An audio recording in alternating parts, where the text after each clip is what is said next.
क्या आप भी सोचते हैं कि स्पिरिचुअलिटी या शास्त्रों में जो बातें लिखी हैं वो अंधविश्वास है क्योंकि उनका कोई टेंजिबल या प्रत्यक्ष प्रूफ नहीं है, लेकिन साइंस के पास हर बात का प्रूफ है। स्पिरिचुअलिटी और साइंस के बीच इतनी बड़ी दूरी क्यों है? आजकल लोग पूछते हैं कि लड़का लड़की को अपनी पसंद से शादी करनी चाहिए या माता पिता की पसंद से, गर्लफ्रेंड बॉयफ्रेंड रखना सही है या गलत, क्या शास्त्रों में समाज को जाति के आधार पर बांटा गया है? ऐसे बहुत सारे क्वेश्चंस के जवाब हमें शास्त्रों में ज्ञान के माध्यम से मिलते हैं, लेकिन क्या शास्त्रों में ऐसे ही बहुत सारे प्रश्नों के उत्तर हमारे समाज को अंधविश्वास में धकेलते हैं? शास्त्रों में गौमूत्र के फायदे, धरती गोल है और अन्य प्लैनेटरी सिस्टम्स के बारे में हजारों साल पहले लिखा गया है, जिसका कोई साइंटिफिक प्रूफ नहीं है, लेकिन साइंस धीरे धीरे अब इन सब बातों को भी मान रहा है। तो क्या ये सब अंधविश्वास है या फिर इनमें छुपी हुई कोई सच्चाई है? अगर आपको भी इन सवालों के जवाब चाहिए और समझना है कि स्पिरिचुअलिटी और साइंस एक दूसरे के साथ मिलकर कैसे काम करते हैं, तो ये वीडियो आपके लिए है। ये वीडियो 2 पार्ट्स में होगा और ये पहला पार्ट है। हम इन सभी प्रश्नों को एक्सप्लोर करेंगे और देखेंगे कि कैसे स्पिरिचुअलिटी और साइंस दोनों को साथ में लेकर चलना कितना जरूरी होता है। इस जर्नी में हमारे साथ जुड़िए। शिक्षा अमृत चैनल को सब्सक्राइब कीजिए और जानिए कि ये दोनों कंसेप्ट एक दूसरे को कैसे समर्थित करते हैं। वीडियो को पूरा देखिए और अपने सवालों के जवाब पाइए।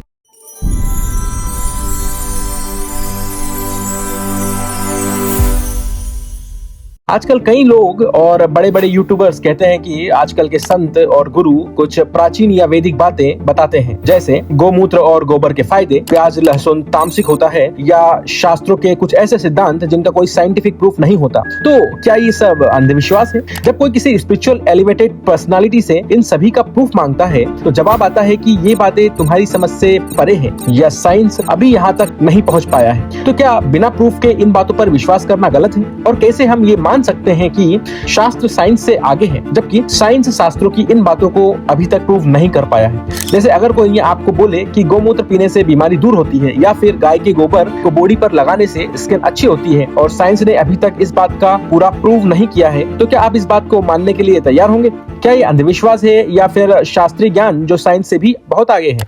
एक्चुअली जब साइंस और शास्त्रीय ज्ञान को कंपेयर किया जाता है तो ये कॉमन कंफ्यूजन कई लोगों को होता है और प्रॉपर नॉलेज न होने से लोग उल्टी सीधी बातें अपने मन से बनाकर यूट्यूब की जनता को बेवकूफ बनाने की कोशिश करते हैं। लेकिन इसमें साइंस और शास्त्रों के बारे में कुछ की पॉइंट्स को समझना बहुत जरूरी है। जैसे साइंस और शास्त्रों के दृष्टिकोण बिल्कुल अलग है। साइंस फिजिकल वर्ल्ड को एक्सप्लेन करता है जिसे हम देख सुन और अनुभव कर सकते हैं। वो चीजों का प्रूफ प्रैक्टिकल एक्सपेरिमेंट्स और ऑब्जर्वेशन के जरिए देती है, लेकिन इसका स्कोप मटेरियल वर्ल्ड तक सीमित है। शास्त्र जैसे वेदास, उपनिषद और भगवद गीता मेटाफिजिकल ट्रुथ्स को एक्सप्लेन करते हैं।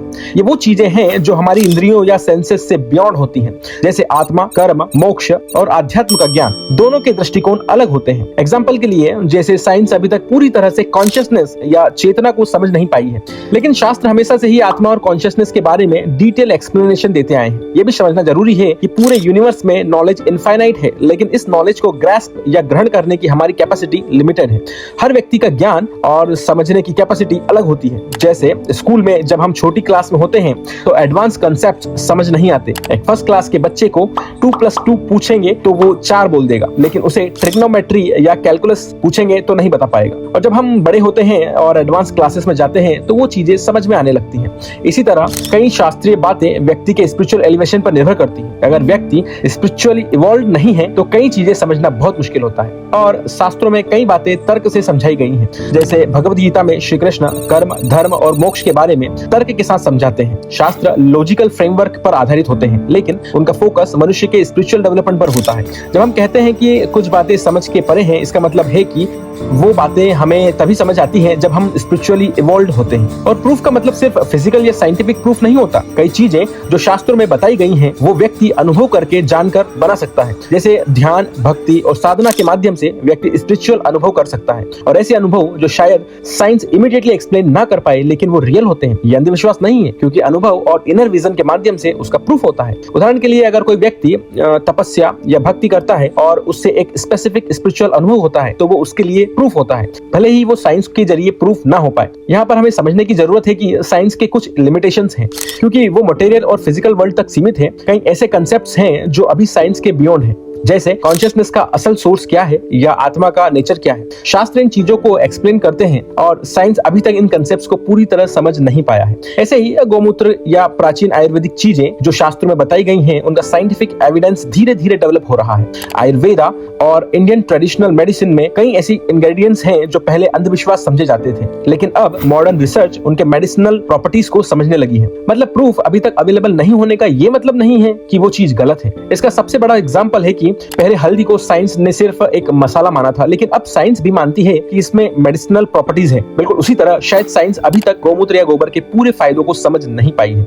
इसलिए अगर कोई बात समझ के परे हो, इसका मतलब ये नहीं कि वो अंधविश्वास है। शास्त्र तर्क और युक्ति के साथ स्पिरिचुअलिटी को समझाते हैं, जो व्यक्ति के अनुभव और इनर विजन के माध्यम से प्रूव होता है। साइंस और स्पिरिचुअलिटी को एक साथ लेकर चलना चाहिए, क्योंकि दोनों के अपने अपने एरियाज हैं। जो चीजें साइंस अभी तक समझ नहीं पाई है, उन्हें ऑटोमेटिकली अंधविश्वास नहीं कहना चाहिए। शास्त्र कई मामलों में साइंस से आगे है, क्योंकि वो सिर्फ फिजिकल रियलिटी तक सीमित नहीं है, बल्कि स्पिरिचुअल और मेटाफिजिकल एस्पेक्ट्स को भी कवर करते हैं। कई बार लोग कहते हैं कि शास्त्र में हर चीज का ज्ञान है, लेकिन उसके लिए कोई सॉलिड प्रूफ नहीं है। इसके मुकाबले साइंस कम से कम ये तो मान लेती है कि इसे कुछ चीजों के बारे में पता है और कुछ चीजों के बारे में नहीं। एक्चुअली स्पिरिचुअलिटी में हर चीज का सबूत होता है, लेकिन ये सबूत सिर्फ उसी व्यक्ति को प्राप्त होता है जो उसको समझाने और ग्रास्प करने के लायक होता है। सबूत यूनिवर्सल है, लेकिन सबूत डायरेक्टली नहीं दिया जाता, क्योंकि हायर नॉलेज चीप नहीं होती जो हर किसी को फ्री फोकट में बांट दिया जाए। इस नॉलेज को पाने के लिए व्यक्ति को अपने अंदर एक स्पिरिचुअल एलिवेशन और मैच्योरिटी प्राप्त करनी होती है। जैसे मैंने पहले भी बताया कि एक फर्स्ट क्लास का बच्चा इजीली बता देगा कि 2 + 2 4 होता है,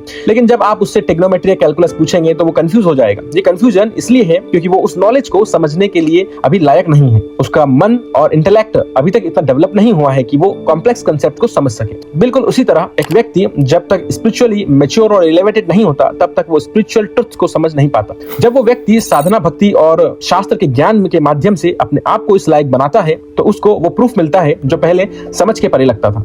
इसलिए स्पिरिचुअलिटी में सबूत सबके लिए उपलब्ध है, लेकिन उसकी प्राप्ति सिर्फ तब होती है जब व्यक्ति उसको समझने के योग्य बन जाता है। हायर नॉलेज का मतलब यह है कि आपको उस तक पहुंचने के लिए अपने आप को पहले तैयार करना होगा, फिर उसका प्रूफ आपको अनुभव के रूप में प्राप्त होगा। उदाहरण के लिए, जैसे एक योगी या ऋषि अपने अंतर्दृष्टि से कई चीजें समझ लेते हैं जो आज के समय में साइंस प्रूव कर रहे हैं, जैसे पृथ्वी और सूर्य की दूरी या प्राण और चेतना का साइंस। इसका मतलब यह है कि जो ज्ञान लिखा गया है वो स्पिरिचुअल लेवल पर रियलाइज किया गया था, लेकिन हर कोई उसको इजीली नहीं समझ सकता। ये तो था इस वीडियो का पहला पार्ट, जिसमें हमने कुछ इंपॉर्टेंट सवालों पर चर्चा की, लेकिन ये बस शुरुआत है। आगे आने वाले सेकंड पार्ट में हम और भी गहरे सवालों के जवाब देने वाले हैं। तो अगर आपको इन सवालों का जवाब चाहिए, तो जरूर शिक्षा अमृत चैनल को सब्सक्राइब करें और बेल आइकन दबाएं, ताकि अगला पार्ट आप मिस न करें। आपके मन में कोई और सवाल है तो कमेंट्स में जरूर लिखिए। मिलते हैं अगले वीडियो में, जहां हम स्पिरिचुअलिटी और साइंस के बीच के इस फैसिनेटिंग सफर को और आगे लेकर जाएंगे। धन्यवाद।